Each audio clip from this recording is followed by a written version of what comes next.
Pour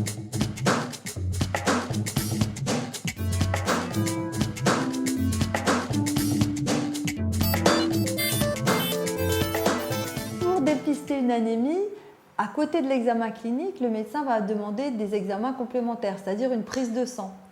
Et la prise de sang pour détecter une anémie, c'est ce qu'on appelle la numération de formules sanguines, c'est-à-dire un examen qu'on fait très fréquemment.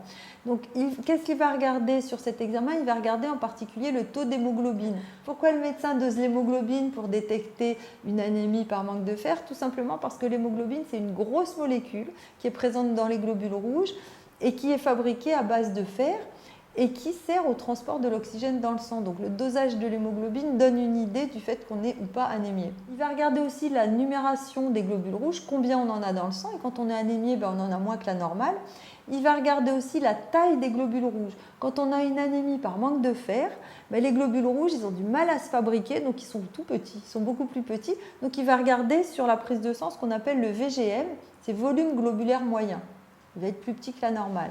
Et puis, il peut aussi demander le dosage de votre fer dans le sang, puisque c'est le fer qui est nécessaire pour fabriquer les globules rouges. Si vous manquez de fer, vous ne pouvez pas en fabriquer. Et il peut demander aussi un dosage de la ferritine qui correspond à vos réserves en fer dans l'organisme.